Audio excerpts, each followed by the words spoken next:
Hi, Blogging Heads viewers. This is Daniel Strauss of Woodruff and Strauss. Again, you have caught me a little tired, a little cranky, but luckily I have a counterpart today to help me. And I think this might be the first time, maybe, in Blogging Heads history, but probably not, that we have two people of the same publication on there. Robert Wright, sorry if this is a faux pas. This is what I got for you this week. So with me today, I have Mizzou alum, content king extraordinaire Nick Gass, the memory of a superhero, and today we are going to talk a lot of the big trending topics in the cycle, and Nick is uniquely qualified to talk about this. So first off, we're going to talk about the mad rush over the weekend in light of the Paris terrorist attacks to block Syrian refugees from coming to the U.S. And Nick, you've been we're on the same, or we work under the same editors at Politico Right. for the most part. And you have been tracking with one of our colleagues the rush for the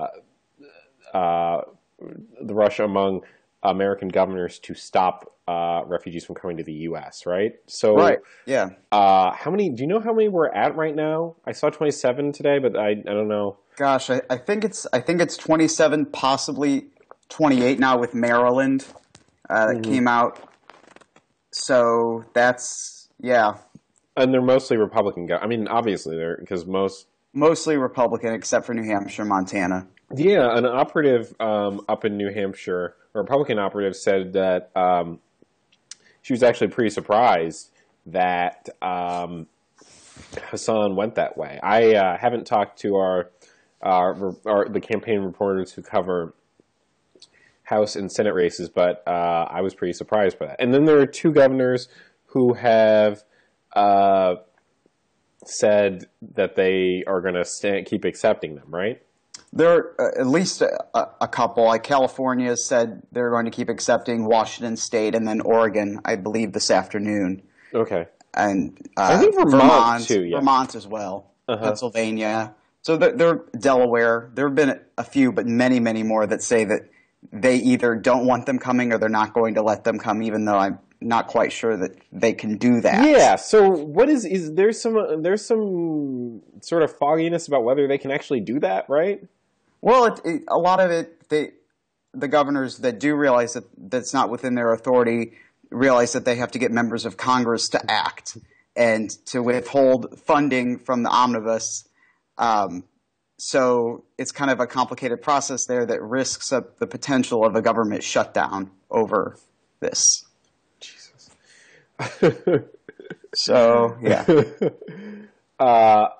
So, in your estimation, from what you've seen from statements on this, and we've had a number of 2016 presidential candidates on this, right? Hillary. Right. I don't know if Bernie has weighed in. Hillary. Yes, he said last night you shouldn't turn our backs. Okay. Hillary is the same, and I think I saw Jeb a little while ago also say, I don't support that, right? Yeah, he by far, I think, has been one of the more nuanced, because on Sunday he was on CNN, I think, saying that we should pay special attention to Christians and take them in persecuted. And he said like the same thing in a Bloomberg interview today, but it was also with the caveat that he's not specifically urging any specific test and that the refugees shouldn't be kept out because they're trying to get here.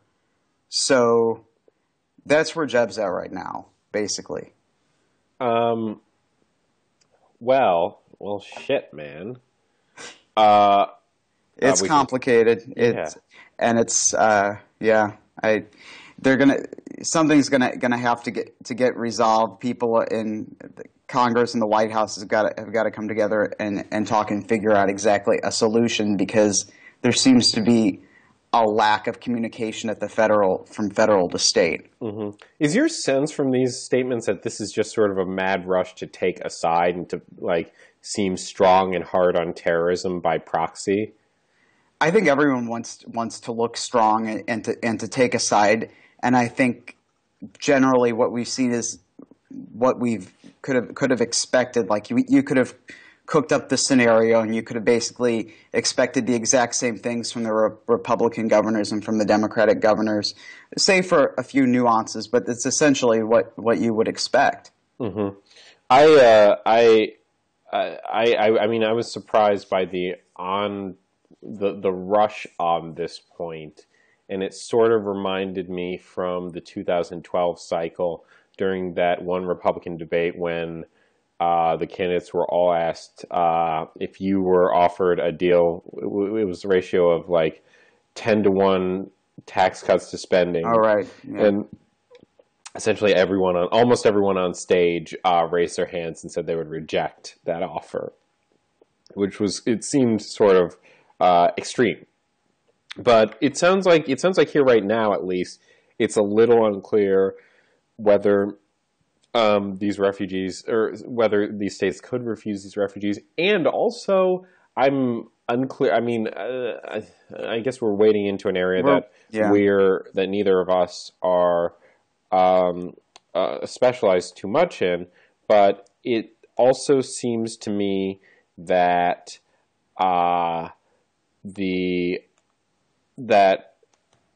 It also seems to me that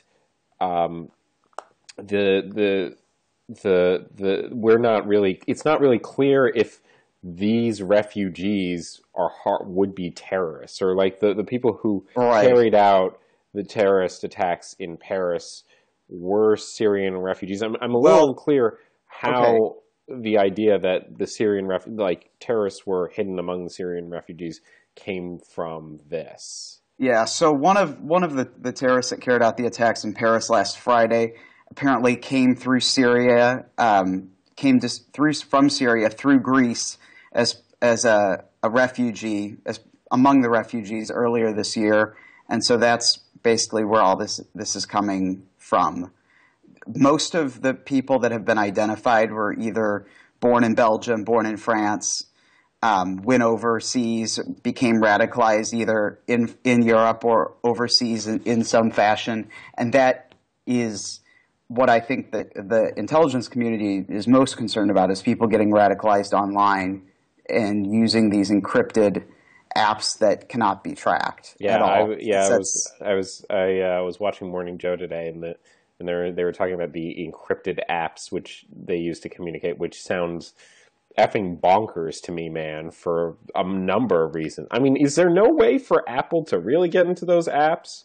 Don't you have to approve those apps? I mean, technically, I guess they could just deny the developers the right to make those apps, but then the developers, they're going to make money elsewhere.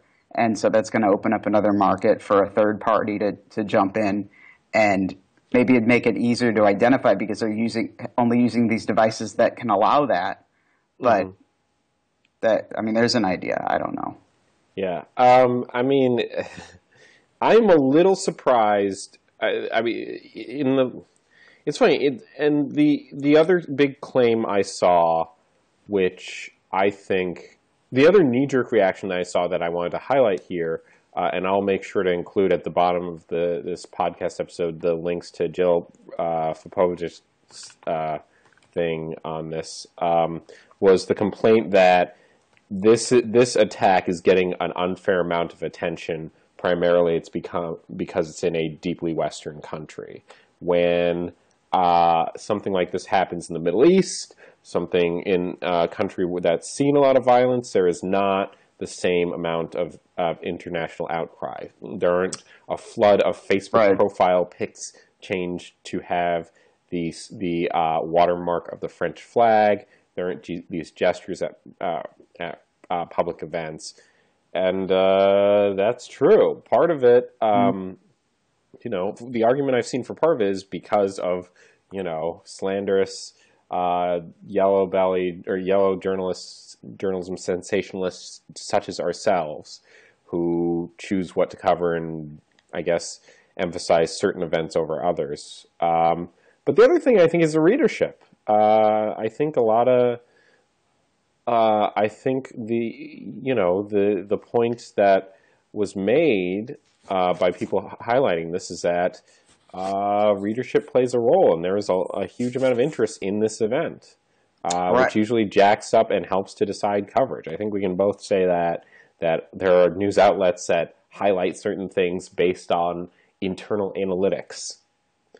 Yes. As far as the people talking about how the Paris attacks were more widely covered than Beirut or even Baghdad, which happened the same day, it made me think of the day of the Boston Marathon bombing in 2013. There was far deadlier, not to say one is worse than another because they're both losses of human life. They're both terrible. They're both awful. But there was a bombing in Iraq, or a series of coordinated bombings in Iraq on April 15th, 2013. And it was virtually not as, it was uncovered related as far as the Boston Marathon goes, which unfortunately, of course, killed 3 people. But I believe this was at least hundreds that were killed in Iraq over this period. I mean, it was extremely unusual for this particular time. And in Beirut, too. I mean, ever since the 90s, for most of our lives, Lebanon has been a very different place than it was during the 80s and the early 90s, so, during the Civil War. So it's important to note what we're covering and how we're covering it and who's reading it, most importantly, because that determines what we cover and where the resources go.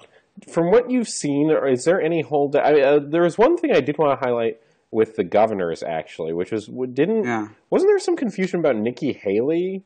I think I remember seeing something and flagging to you guys that at first she said she would welcome Syrian refugees, and then there was a different report about that or something. Maybe like that. I think that was maybe like a local report that didn't have every single detail, but was reporting it in real time, because then, of course, Nikki Haley went back and said that she didn't want the refugees to be coming into the state, but I guess maybe could hedge on the fact that even if they were there, she would welcome them. Sort of an odd rhetorical hedge in that respect, but that's what came out there. I mean, firmly against bringing in the refugees, as have 24 or so other governors. I'm really interested to see what happens with Jeb on this, because this is pretty surprising, I think, for a candidate who's been sinking in the polls and he's trying to be different. He's trying to be different, yeah! Exclamation point, Jeb. I mean, is this gonna? I wonder if this is gonna pay off. Though obviously he's trying to be different. Is he gonna get a lot of blowback for this? Is he? I mean, I guess there's no.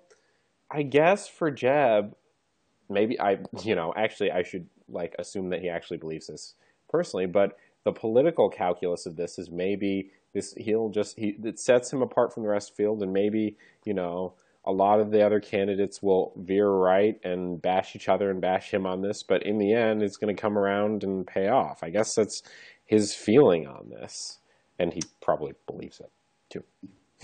Most likely. I just got distracted. I saw Donald Trump apparently doing an interview with Barbara Walters with Melania Trump. So that'll be something. Yeah. I am a little surprised. Was there, as far as you know, I don't know, I should look this up myself, but as far as you know, was there any hint? There was some hint that Trump shifted on this a lot, right? That he said you probably accept them to definitely. Well, so he is always, I feel like, in my mind, has been opposed to bringing people over here because they're an unknown quantity. But he said, I think a couple months ago, or maybe a month or so ago, that you have to do it on a humanitarian basis. Like, as a humanitarian, you have to bring these people over. But at the same time, a few weeks later, he started referring to it as a Trojan horse, and that you never know if people from ISIS are in their midst. So, there's conflicting evidence on his position and his true stance.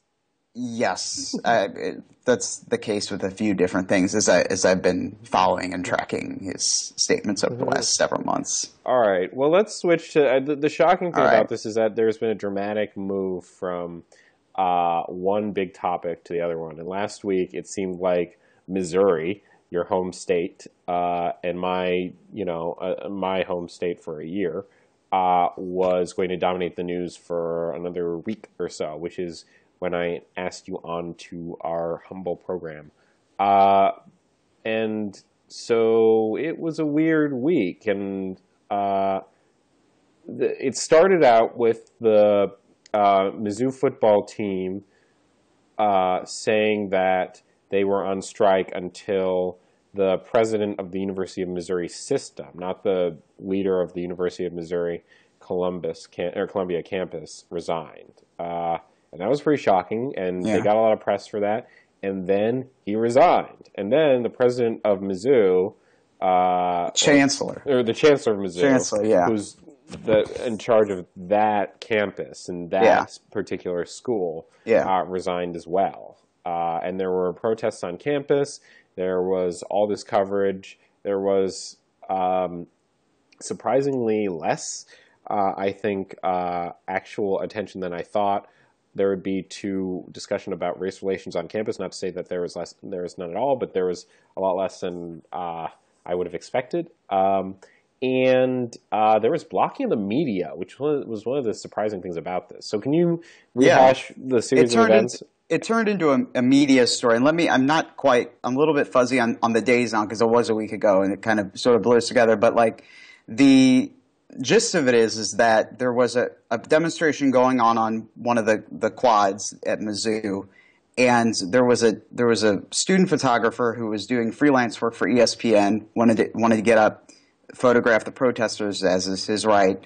And then there was a communications professor who also had a standing appointment with the School of Journalism. There's separate departments at the University of Missouri, where I was a graduate, just full disclosure, as you said before, that she got in and told him that he couldn't be there. Later on, she told the guy who was actually shooting this, not the student photographer, that she needed some muscle to get him out of the way. So this sort of... That's weird. I mean, it's weird that a professor at Missouri, where its flagship program is the journalism school, would say odd. There's no...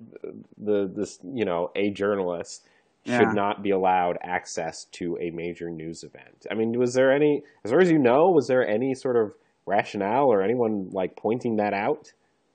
I thought it was not that I saw. I thought it was interesting. I had some friends, some people that I know that were Mizzou grads or even former Mizzou faculty pointing out how that perhaps some of the concerns of the protesters were justified in that Columbia is such an overcovered town with so many student journalists that they didn't feel like they didn't feel like they were being accurately portrayed. So someone was complaining that there was too much media attention on the story.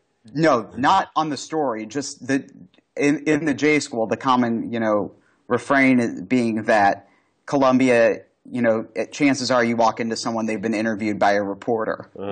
That's not the general case in most other places in the country. And most of the people that were out there protesting felt like that their views weren't going to be accurately represented by the reporters that were covering it. So my understanding of this is that the complaints of the football team were that there were 3 racist events that really sparked this, right? I can't think of the specific ones. I can speak to what happened while I was there, but that was about 5 years ago. Was that one of the events, or no? I'm not sure if that was one of the events. I know this was an event that I don't believe people really started talking about race relations to the degree of the larger campus community before this happened about 5 years ago, which was an act of what was called vandalism. These 2 students basically left cotton balls all over the lawn of the property of the Black Culture Center in Columbia, which later was defaced last week by somebody scraped the word black off the thing. This was after everything happened with the media, after everyone had resigned or stepped down. So there's a history there. Definitely. I mean, Columbia is a small town in small communities around it. In a state that's got a lot of sort of association to Southern American culture. And there are a lot of, it's disproportionately, the proportion of black students at Mizzou, where I went for a year, is small. Even compared to the rest of the state. Yeah. Even compared to the rest of the state. I mean, you've got Kansas City and St. Louis, which sort of skews the overall demographics. But why is that? Because Mizzou is most prominent public university in the state. Do you know Yes, why that's the it's so? flagship school. Yeah. Do you know why it's so lopsided that way? I mean, that's been the It's not an university's struggle. especially right. It's not. It's also not an especially expensive college, No, right? it's not. I mean, it's a pretty good deal, especially if you're in state and you go there for their J school. I mean, which is what I did. But the overall campus has struggled with efforts to be less to. How do I say this? How to not necessarily desegregate, but to diversify into yes. So even into the early 1990s, they were having severe issues when the number of African American students on campus was still in the triple digits. Something to that effect that I read the other day, which has obviously improved, but they still have a long ways to go, and they have a long ways to go in terms of changing hearts and minds of many people on campus. You know, a lot of these people, a lot of students that come in, this is often their first interaction with someone who's not white. You drive a few miles outside of Columbia, north, south, east, or west, and you're in a small town where, you know, everybody looks the same, talks the same. You know, it's a different experience to go to college, and so that's what college is all about. It's about meeting people with different experiences for both sides. For me, being the St. Louis suburbanite, going there and meeting people that are from Chicago and from Kansas City and from rural and urban areas. That's what it's all about. And I feel like college students now, even like in the last couple of years, they don't want to hear anything that they don't like. So one thing about this that also surprised me, my friend who played college football at a really good public university, he said to me that was a really courageous move by the football team, especially because college football teams usually don't have a lot of power. And it's funny because I've always thought the opposite, having gone to two different public schools where athletics is very serious. And like when I was on Mizzou's campus, everybody knew Chase Daniels, the quarterback, and there was a separate area of campus for the football team. Yeah, they have their own athletic training. And that's standard for a lot of colleges. So I just don't understand why I can't remember I think I vaguely remember who the student council president was. Do you remember any of the student council presidents? No. No? Okay. I don't. It's funny that someone would say like they don't have a lot of power, especially, and you know, my friend said they have less power. There would be less influence, or this wouldn't happen if Mizzou were, I guess, in contention to go to the NCAA playoffs or something, which maybe I misunderstood him, but that didn't really make much sense to me either. It's they could have, I mean, if they would have boycotted that game against BYU, that would have definitely hurt their chances had they been in playoff contention. Mm-hmm. The players and the coaches have said basically they would have done it no matter what. But it's, you know, you can't say that because we don't know. You just don't know. So how influential, I mean, since in your 4 years at Mizzou, and I know you love Missouri sports at every level. I tolerate on some. You have a Mizzou little thing at your desk, and then the St. Louis Blues, and you like the Rams and the Cards. I have a complicated relationship with Mizzou sports. Okay, what is your complicated relationship with? Could you talk a little bit about like what Mizzou sports play, what role they play on campus? And partially, this is the thing that they moved to the SEC, right? They moved to the SEC because they saw the opportunity for more money and more revenue in a conference that expanding, that has its own network through ESPN. The Big 12 network just has a licensed network through which it was broadcasting its games. They get more exposure to the university that way. They can get more recruits. I mean, it's essentially an athletics-based decision. But these players on the individual teams before this really, I guess, did not feel like they had the agency to affect a university and a system-wide decision like the one that we saw last week. Mm-hmm. I mean, and it's also it's the best conference in the country right now, right? Still. I The think, SEC? Come on, man. Clemson is trending. I mean, and this is comes from a Big Ten guy. I'm always gonna, I don't know, identify more with the Big 12. Really? Yeah. Why? I don't know. Where is the Big 12 going, Nick? The Big 12. There are only going to be like Big 12. 3 conferences left, right? The Pac-12, the Big Ten, and the SEC. The SEC. Yeah. But they were all Big 12 when I was there. I don't know. I don't have a problem with it. Okay. So what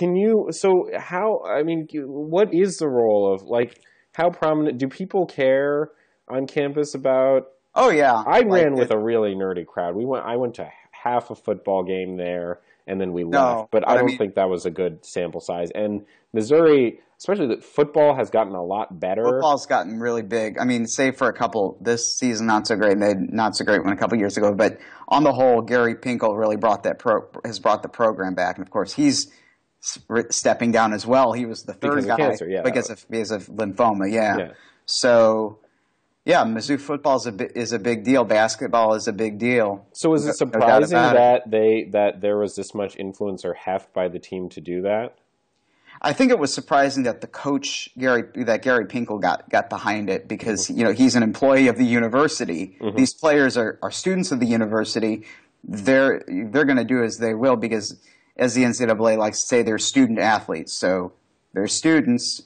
They can protest. They can make their voices heard. But it takes some courage and some will on Gary Pinkel's part to step up and say, "Hey, like I'm going to support my players." And maybe he did this fully well knowing that he's going to step down at the end of the season too. So he wanted to make a mark. He still has to make money, and he still benefits from, I guess, whatever insurance package the university system provides. By far the highest paid person in the So university. who is Gary Pinkel? I mean, who is Gary Pinkel? He's the winningest coach in Mizzou football history, right? Yeah, I mean the program basically before he took it over, I think in about 2000 or 2001 or so, was just dreadful. Growing up, I never really rooted for Mizzou. I didn't even realize that they could win a national championship or even compete on like the same level because they were just so either bad or mediocre or disappointing. And then about the time I was in high school, they finally started fielding competitive teams, making bowl games, eventually being the number 1 team in 2007 before choking away a shot at the national championship. They did that couple years ago too, but it wasn't quite as heart-rending because it had happened before. But yeah. So, and what was the chatter you heard from? I know this is highly anecdotal, but what was the chatter you heard from Mizzou people and family about when this all happened? Do you think this? Like, I mean, we're here discussing it now. There was a lot of coverage last week about it. I don't know. I think it's funny. I don't remember Missouri being as a person of color, a particularly, like, I don't remember it being as divided as I feel it's being portrayed now nationally. Oh, I mean, some people have had that perception for years, and I think now they feel like as far as the events that have happened in the last year in Missouri with Michael Brown, a lot of people from St. Louis, they feel that it's sort of part of their moment, and they're more awakened and cognizant of the things going around them. So I think that could be a contributing factor as well. Mm-hmm. I didn't, speaking me being who I am, I didn't really note a particularly divisive atmosphere on campus, with the exception of those 2 pretty ugly incidents that were I believe my sophomore and junior year. Mm-hmm. It didn't really register. Did you get? I didn't, from reading the coverage, and this was a little off what I normally cover, so it was hard to put time aside during the day to track the minutia movements. But did you get a sense of what the actual thing is that sparked the boycott? For the players? Yeah. So this was a hunger strike by a graduate student who wanted the system president to resign after the way he dealt with a group of students at the homecoming parade who basically talked him, like tried to get him to say what systematic oppression looked like. He didn't give a good answer. They ran into him in Kansas City. He said, whatever answer I give is not going to be good enough for you. They weren't satisfied by that response. They weren't satisfied by his response to some disgusting graffiti left in a dorm bathroom, which became the stuff of legend on conservative blogs as they tried to hunt down whether it actually happened. But yeah, that was... It's funny also. Yeah. I mean, I feel like these are... We work in a business where we have to sometimes highlight events that perhaps will not have a big impact. But my inclination is that both of these events are worth the amount of coverage that they have gotten for different reasons. It's funny just how I think Missouri during the Civil War was actually a Union state. It was a slave-holding state that never broke away from the Union, but there were some sections that, like around Columbia in particular, not in Columbia, because that's why they're the Missouri Tigers, named after the guerrilla forces, but anyway. So there was Little Dixie all around Columbia, basically. So historically, Southern. And then beyond, and then just the events at Ferguson after that. It feels like, despite the university's efforts to diversify more, and I got a scholarship, a diversity scholarship, which is part of their efforts to bring in more people of color. They are still struggling with this problem of race, and so is the state. So are we all. So is the whole country. You know. I mean, I think that it's funny because I don't think I would not guess that the state of Missouri is the flashpoint for these things.